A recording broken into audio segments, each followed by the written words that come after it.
तो बच्चों आज हम कारक पढ़ने जा रहे हैं और इस कारक की परिभाषा बोर्ड पर लिखी हुई है। देखिए आप कि क्रिया को करने वाला, या दूसरे शब्दों में ये कहें कि क्रिया की पूर्णता में, क्रिया को पूरा करने में जो किसी न किसी प्रकार की अपनी भूमिका को निभाता है।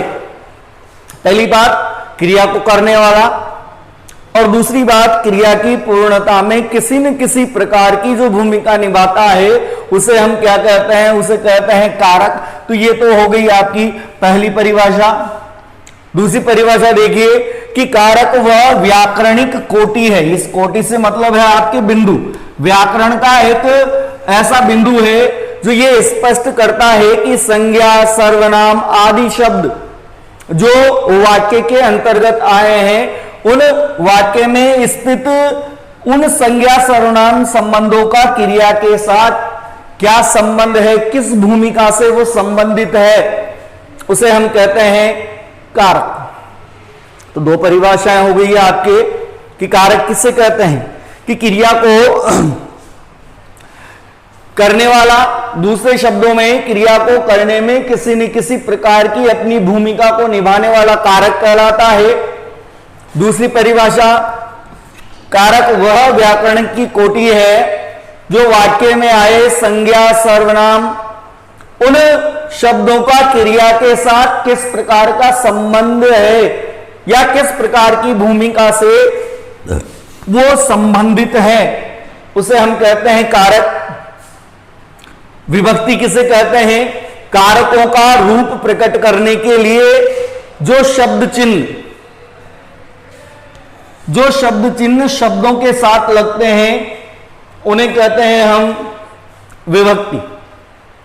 तो इस प्रकार कारक और ये विभक्ति हो गई। अब पढ़ेंगे हम कारक के भेद। तो आपको जैसा विदित है, जानकारी है, हम हिंदी के कारक पढ़ेंगे। इस बात का आपको विशेष ध्यान रखना है, संस्कृत से संबंधित कारक नहीं पढ़ रहे हैं हम। तो जो कारक हैं उन कारकों में देखिए कर्ता कारक,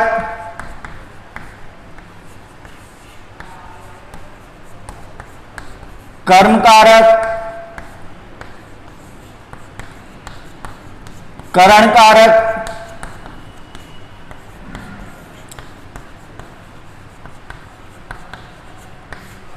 देखिए आप कर्ता, कर्म, करण, करण के बाद संप्रदान, अपादान,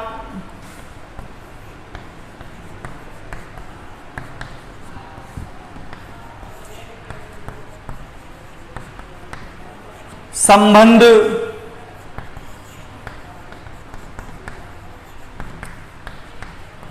अधिकरण,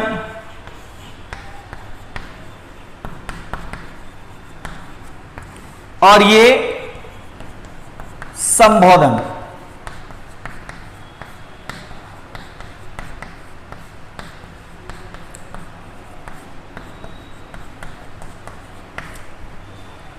तो कारक देखिए, कारकों के भेद हैं। 8 प्रकार के कारक हैं आपके। ये हमने समास के अंतर्गत भी पढ़े थे, वहां पर भी आपको बताया था कि जो तत्पुरुष समास पढ़ते हैं और कारक के आधार पर जब हम उनको विभक्त करते हैं तो कर्ता कारक और संबोधन कारक नहीं पढ़ते हैं।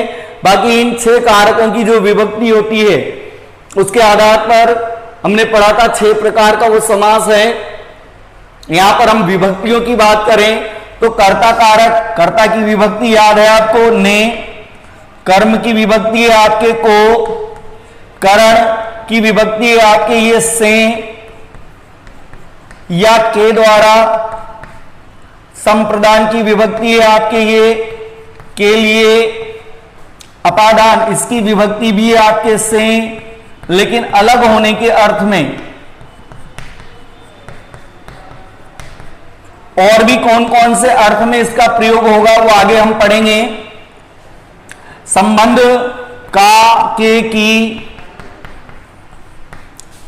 अधिकरण में और पर, और संबोधन की विभक्ति है आपके हे, अरे, ओ, ये इस प्रकार ये इसकी विभक्तियां हैं। जैसा आप देख रहे हैं, पहला कारक कर्ता कारक, इससे क्रिया को करने का बोध होता है, उसे कहते हैं हम कर्ता कारक।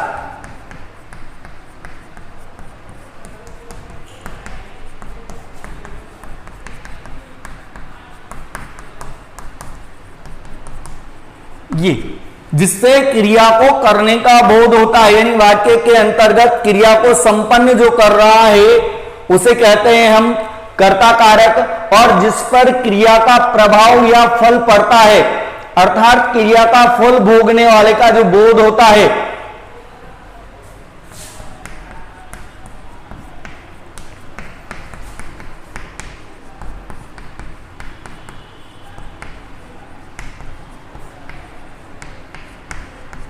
जिस पर क्रिया का प्रभाव पड़ता है या जिस पर क्रिया का फल पड़ता है, उसे हम कहते हैं कर्म कारक। तीसरा है आपके करण, जिस साधन से क्रिया होती है, अर्थात क्रिया के होने में जो सहायक है उसे कहते हैं करण। क्रिया के होने में जो सहायक है उसे कहते हैं हम करण कारक। इसकी विभक्ति आपके से या के द्वारा, फिर है आपके संप्रदान, यानी क्रिया के उद्देश्य या प्रयोजन का जब बोध होता है उसे कहते हैं हम संप्रदान कारक।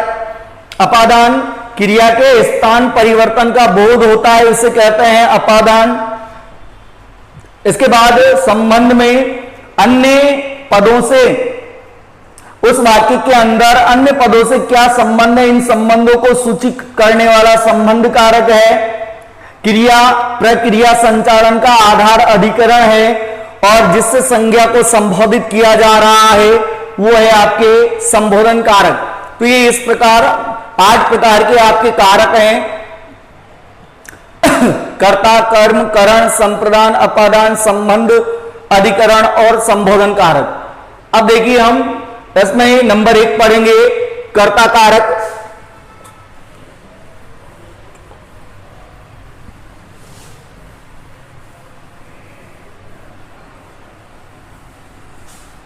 तो जिससे क्रिया को करने का बोध होता है उसे कहा हमने कर्ता कारक। और इसका विभक्ति चिन्ह जो है वो इसका विभक्ति चिन्ह है ने, और अधिकतर भूतकाल की क्रिया में ही इसका नए चिन्ह का प्रयोग होता है। जैसे हम उदाहरण देखें,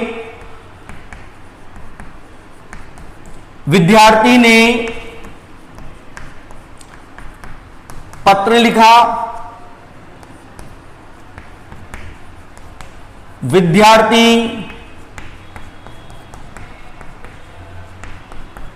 पत्र लिखता है। तो देखिए आप पहला जो वाक्य लिखा हुआ है, ये पहला वाक्य आपके भूतकाल का है। अधिकतर भूतकाल की क्रिया में ने का प्रयोग होता है, या यूं भी कहें कि दूसरा वाक्य वर्तमान का है जिसमें आपने ने विभक्ति चिन्ह नहीं लगाया है। तीसरा वाक्य अगर हम लिखें तो विद्यार्थी पत्र लिखेगा, लिखेगा करते ही ये काल जो है उसका हो जाएगा भविष्य काल। तो ये भविष्य का वाक्य है, ये वर्तमान का वाक्य है। अधिकतर जो भूतकाल होता है, गुजरा हुआ जो समय है, भूतकाल की क्रिया में ही अधिकतर कर्ता कारक का जो विभक्ति चिन्ह है ने, उसका प्रयोग होता है। अगली हम बात करें तो कई बार क्या होता है कि अन्य विभक्तियों के साथ भी कर्ता कारक का बोध हो जाता है। जैसे अब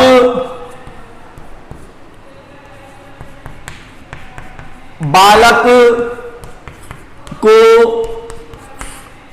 सो जाना चाहिए।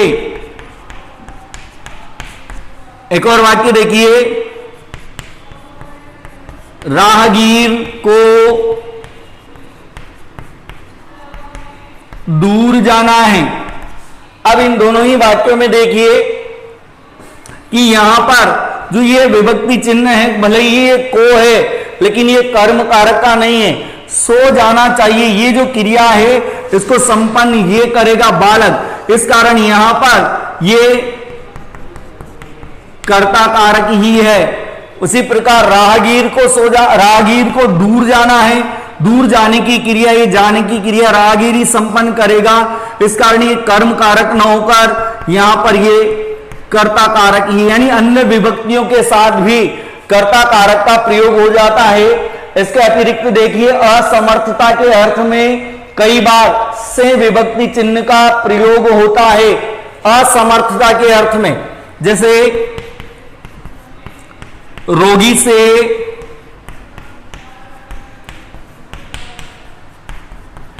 उठा नहीं जाता, राम से पढ़ा नहीं जाता। तो यहां पर असमर्थता का अर्थ है रोगी से उठा नहीं जाता, राम से पढ़ा नहीं जाता, यह भी असमर्थता है। तो असमर्थता के अर्थ में कई बार ये सह विभक्ति चिन्ह का प्रयोग हो जाता है।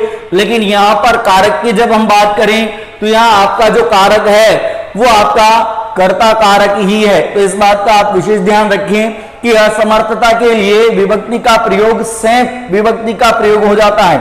इसके बाद कर्मवाच्य तथा भाववाच्य में कर्ता के साथ से विभक्ति या के द्वारा विभक्ति का प्रयोग भी होता है। जैसे सिपाहियों के द्वारा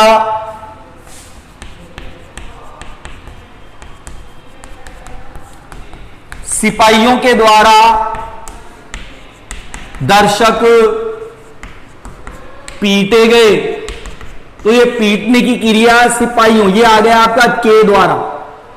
तो अन्य विभक्तियों में भी प्रयोग हो जाता है। आपको तो यह ध्यान रखना है कि उस वाक्य में कार्य को संपन्न करने वाला कौन है, भले विभक्ति चिन्ह वहां पर कोई अन्य क्यों नहीं आ रहा हो। असमर्थता के अर्थ में आपने देख लिया। अब ये आपके पहला कारक कंप्लीट हो गया, कर्ता कारक विभक्ति है जिसकी ने पहले हमने पढ़ा कि अधिकांशतः भूतकाल की क्रिया में ही इसका प्रयोग होता है ने विभक्ति चिन्ह का। इसके बाद आपने देखा कि यहां पर कई अन्य विभक्तियों, बालक को सो जाना चाहिए, राहगीर को दूर जाना है, यहां पर भी आपके कर्ता कारक है। असमर्थता के अर्थ में भी आपके कर्ता कारक का प्रयोग होता है। अब दूसरा कारक हम पढ़ेंगे, वो है आपके कर्म कारक।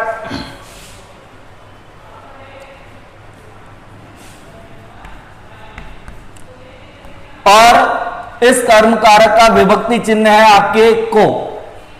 तो देखिए, जिस शब्द पर कर्ता के व्यापार का फल पड़ता है या उसका बोध कराने वाले संज्ञा या सर्वनाम के रूप को कर्म कारक कहते हैं। इसका विभक्ति चिन्ह को है, परंतु कई बार ये को विभक्ति चिन्ह नहीं आता है और विभक्ति रहित कर्म होता है। जैसे बाज ने कबूतर मार डाला। अब देखिए आप यहां पर तो ये आपकी जो चिन्ह आया है ये हो गया आपका कर्ता कारक। भले ही यहां पर कबूतर को मार डाला, को विभक्ति यहां पर नहीं आई है, लेकिन ये जो कबूतर है ये कबूतर कर्म कारक के अंतर्गत है।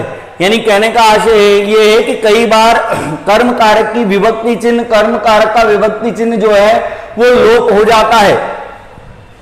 कवि कविता लिखता है। अब देखिए आप, कवि लिखता है, वर्तमान काल की क्रिया है, यहां पर कवि ने कविता लिखी नहीं है, कवि कविता लिखता है। तो ये कवि तो आपके वही कर्ता कारक में चली जाएगा, कविता को लिखता है, ये काव्य यहां पर हो जाएगा आपका, ये है आपका कर्म कारक। तो इस प्रकार ध्यान रखना है कि कई बार कर्म कारक जो है, इस कर्म कारक में विभक्ति चिन्ह जो है वो लुप्त हो जाता है। अगली बात, कहना और पूछना क्रिया के साथ कर्म में को के स्थान पर से विभक्ति का प्रयोग होता है। जैसे राम ने सीता से राम ने सीता से प्रश्न किया। तो ये पूछने के अर्थ में देखिए आप, तो यहां पर ये हो गया आपका कर्ता कारक, और ये सीता से, ये वास्तव में सीता को है। सीता को, राम ने सीता को प्रश्न किया। तो सह विभक्ति चिन्ह का कई बार पूछने के अर्थ में, कहने के अर्थ में, इस अर्थ में आपके कर्म कारक की विभक्ति का प्रयोग होता है। इसके अतिरिक्त द्विकर्मक क्रियाओं में को का प्रयोग गौण कर्म के साथ होगा, मुख्य कर्म के साथ नहीं। जैसे अध्यापक ने बच्चों को पाठ पढ़ाया,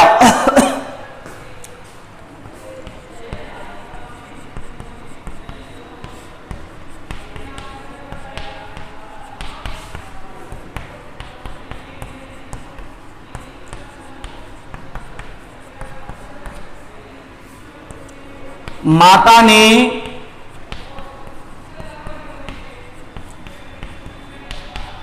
बच्चे को दूध पिलाया। अब देखिए आप, इन दोनों ही वाक्यों के अंतर्गत बताया आपको कि गौण कर्म के साथ को विभक्ति चिन्ह का प्रयोग होगा, मुख्य कर्म के साथ नहीं होगा। तो गौण कर्म कौन सा आ रहा है, ये हमारा गौण कर्म हो गया, और पाठ को पढ़ाया ये हमारा हो गया मुख्य कर्म। तो मुख्य कर्म जो है उसके साथ कोई विभक्ति चिन्ह नहीं आया, और ये क्रिया जो आपकी कहलाएगी, ये क्रिया है आपकी द्विकर्मक। द्विकर्मक से आशय ये है कि इसमें आपके दो कर्म काम कर रहे हैं। एक तो ये हो गया बच्चों को, और एक हो गया ये पाठ। यहां पर भी ये दूसरे में भी बच्चे को, और दूसरा कर्म हो गया दूध। यानी गौण कर्म के साथ को विभक्ति चिन्ह का प्रयोग होता है, लेकिन जो मुख्य कर्म है उस मुख्य कर्म के साथ विभक्ति चिन्ह का प्रयोग नहीं होता है। इसके अतिरिक्त आपको पहले भी बताया है, जैसे असमर्थता प्रकट करने के लिए कर्ता में से विभक्ति चिन्ह लगाया जाता है, और कर्म जो होता है वो चिन्ह रहित तो होता है। जैसे राम से पुस्तक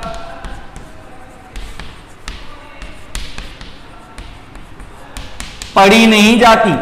अब ये असमर्थता का अर्थ है, यहां पर देखिए से है, तो आपको बता दिया है कि असमर्थता के अर्थ में कर्ता के साथ से विभक्ति चिन्ह का प्रयोग होगा, और यदि कर्म आ रहा है तो ये कर्म जो है आपके ये कर्म रहेगा आपका विभक्ति रहित। तो विभक्ति रहित कर्म का आपको विशेष ध्यान रखना है। वाक्य के अंतर्गत कर्म को ढूंढने के लिए कई बार जो है कहां और क्या से प्रश्न कर लिया जाता है। जैसे बालक दूध पी रहा था, क्या पी रहा था, दूध, अपने आप में प्रश्न का उत्तर आ जाएगा, तो वहां पर आपके हो जाएगा कर्म कारक। इसके बाद तीसरे नंबर पर हम पढ़ेंगे करण कारक।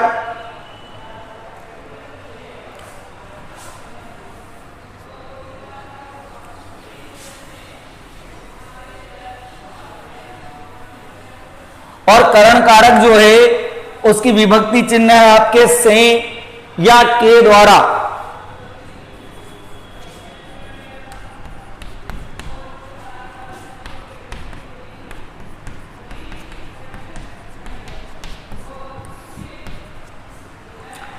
तो देखिए आप, करण कारक जिस शब्द से क्रिया के स्थान का बोध होता है उसे कहते हैं हम करण कारक। जैसे राम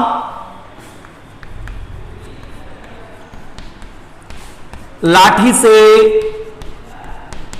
सांप मारता है। तो वाक्य देखिए आप, राम लाठी से सांप मारता है। क्रिया करने वाला ये रहा आपका कर्ता कारक, ये सांप को मारता है कर्म कारक, और जो साधन है उस साधन को कहा गया है करण कारक। तो यहां पर जो आपका कारक है वो है करण कारक, अर्थात क्रिया के साधन का बोध होता है उसे कहते हैं हम करण कारक। इसके अतिरिक्त देखिए आपको बता दिया कि से और के द्वारा विभक्ति का इसमें प्रयोग होता है। दूसरा वाक्य देखिए,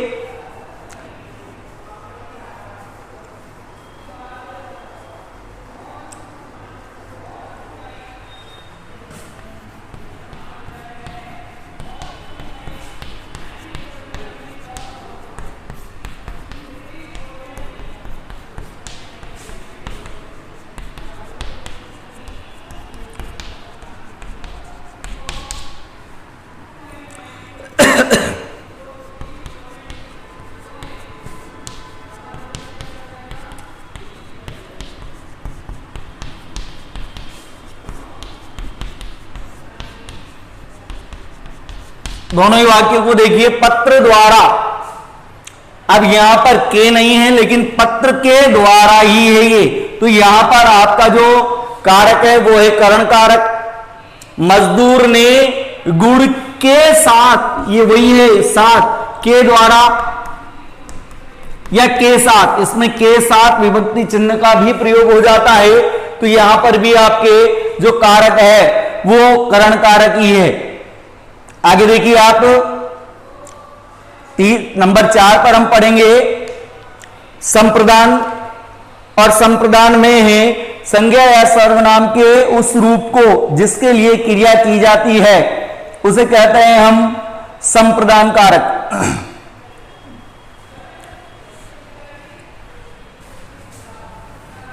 अगला कारक करण के बाद जो हम पढ़ेंगे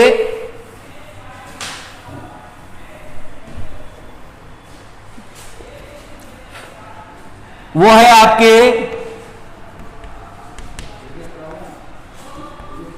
संप्रदान कारक, और इसका विभक्ति चिन्ह है के लिए। जैसा भी आपको बताया कि संज्ञा सर्वनाम के उस रूप को जिसके लिए क्रिया संपन्न की जा रही है उसे संप्रदान कारक कहते हैं। जैसे राजा भिखारी को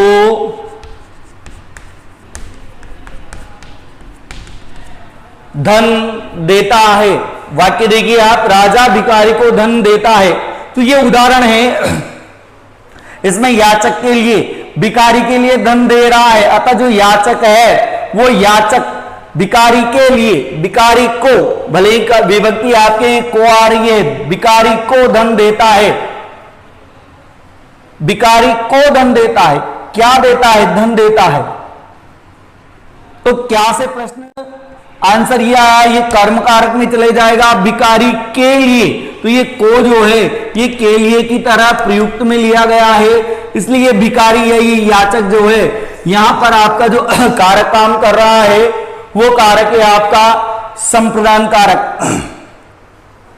इसके अतिरिक्त देखिए, पुत्र माता के लिए दवाई लाया।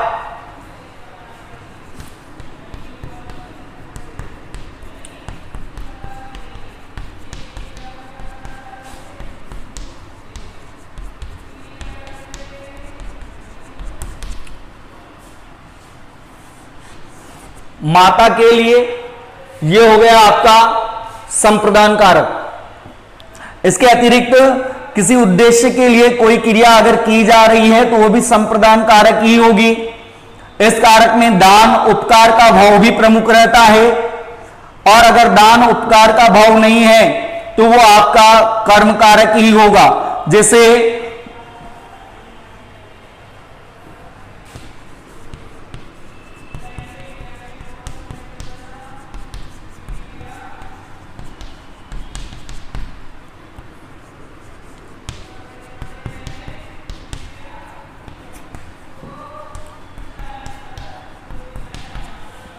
दान हो, उपकार का भाव अगर आ रहा है तो वहां पर आपका कर्म कारक होगा।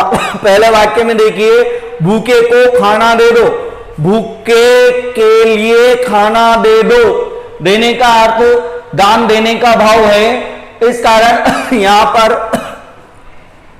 आपका जो कारक है वो है आपके संप्रदान कारक, और यहां भूखे को भगा दो, तो ये भूखे को यहां पर है आपका ये कर्म कारक। तो दान का भाव, उपकार का भाव भी संप्रदान कारक में प्रमुखता से आता है। और एक और महत्वपूर्ण बात यह है कि नमस्कार करने के अर्थ में संप्रदान कारक का चिन्ह ही लगाया जाता है।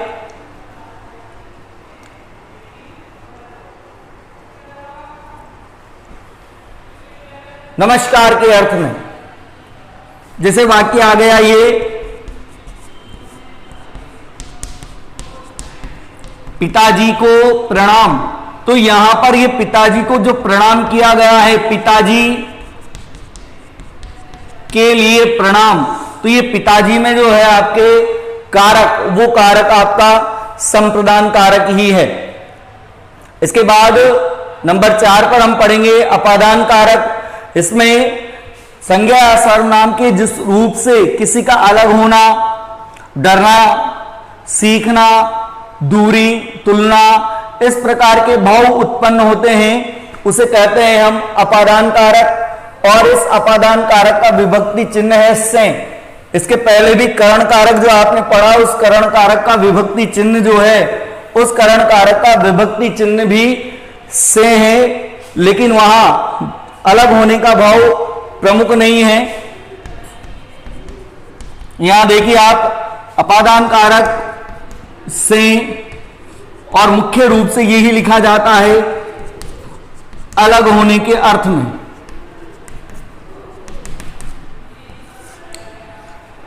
वाक्य देखिए आप, जैसे पहला वाक्य है, नकुल ने सुनील को डूबने से बचाया।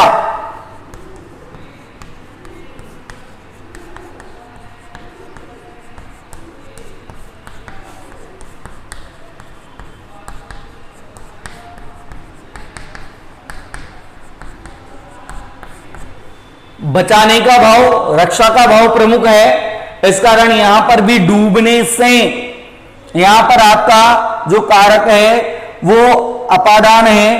भयभीत होने का अर्थ भी, जैसे मैं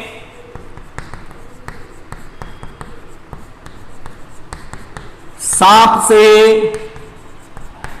डर गया, भयभीत होने का अर्थ, भय का अर्थ, तो यहां पर सांप से, तो यहां पर आपका जो कारक आएगा वो आपका अपादान कारक है।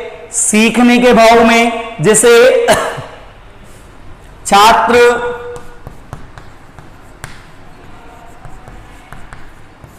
अध्यापक से सीखते हैं, यहां पर देखा आपने बचाने का भाव, यहां पर डर का भाव है, यहां जो भाव काम कर रहा है वाक्य में सीखने का भाव, अध्यापक से सीखते हैं। तो इस कंडीशन में जो अध्यापक से ये वाक्य जो लिखा हुआ है, यहां पर भी आपका जो कारक है वो है अपादान कारक। लज्जा के अर्थ में भी अपादान कारक ही आएगा, जैसे बहू ससुर से लजाती है, लजाती है, लज्जा का भाव ससुर से, तो ये जो कारक है यहां पर ये कारक भी आपके अपादान कारक ही है। इसके अतिरिक्त दूरी के अर्थ में, जैसे मेरा विद्यालय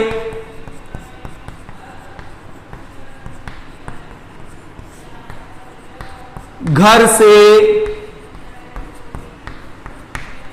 दूर है, तो दूरी का भाव व्यक्त करते हुए घर से दूर है, तो यहां पर भी जो आपका कारक है वो आपका कारक यहां पर भी अपादान कारक ही है। इसी प्रकार उद्गम के अर्थ में, जैसे हिमालय से गंगा निकलती है, तो हिमालय से गंगा निकलती है, हिमालय से उद्गम का अर्थ गंगा निकल रही है, तो इस उद्गम के अर्थ में भी आपका जो कारक काम करेगा वो है आपका अपादान कारक।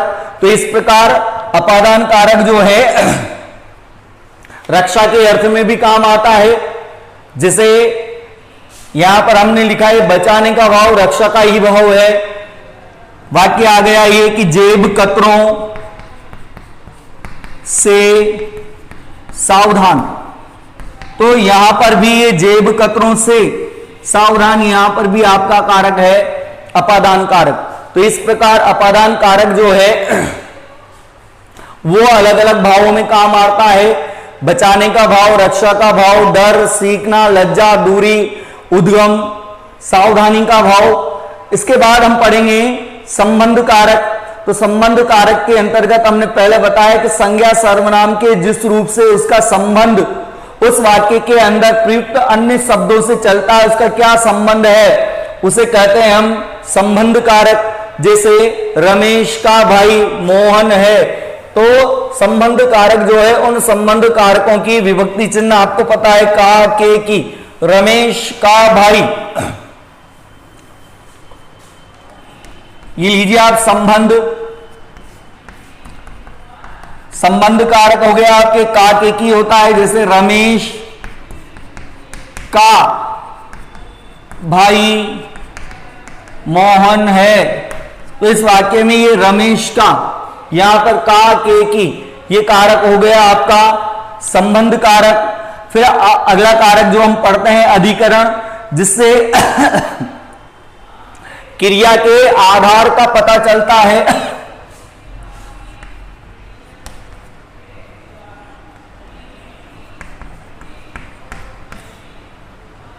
अधिकरण विभक्ति है आपकी इसकी में और पर, ये दो विभक्तियां हैं, और क्रिया के आधार का पता चले उसे हम कहते हैं अधिकरण कारक। जैसे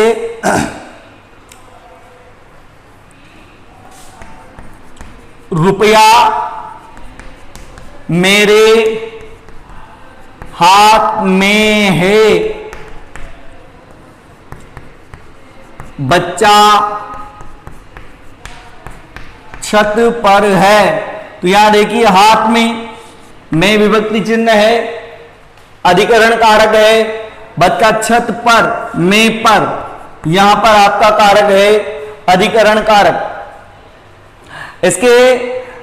इसके अतिरिक्त में पर की विभक्ति की है, अतिरिक्त भी भीतर, अंदर, ऊपर, बीच, मध्य, इस तरह की विभक्तियों का प्रयोग भी इसमें होता है। जैसे छत के ऊपर मत जाओ, घर के भीतर क्यों छिपे हो, इस तरह के वाक्य भी इसके अंतर्गत आते हैं।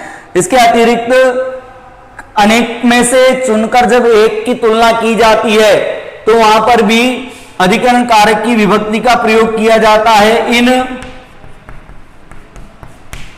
बालकों में राम श्रेष्ठ है। तो इस तरह अनेक में से किसी एक को जब चुना जाएगा, तब भी जो विभक्ति चिन्ह है वो विभक्ति चिन्ह आपके अधिकरण कारक का ही आएगा। इसके बाद लास्ट है आपके संबोधन कारक। तो संबोधन कारक में आपको बताया कि संज्ञा के जिस रूप से किसी को बुलाया जाए, पुकारा जाए, संबोधित किया जाए, तो वहां पर आपका संबोधन कारक होता है, विस्मयादि बोधक चिन्ह का प्रयोग होता है। लेकिन कई बार वहां पर सिर्फ कोमा भी लगा दिया जाता है। जैसे वाक्य देखिए, सुनो तुम कल कहां थे, ये इस तरह। तो यहां पर ये जो सुनो ये शब्द आया है, यहां पर आपका जो कारक है ये संबोधित किया गया है, इस कारण ये संबोधन कारक है। हे राम अब क्या होगा, तो ये इस तरह का वाक्य, हे राम, जो संबोधित किया गया है। तो यहां पर जो कारक है आपके वो संबोधन कारक है। तो इस प्रकार हमने पढ़े हैं, 8 कारक पढ़ लिए हैं आपने।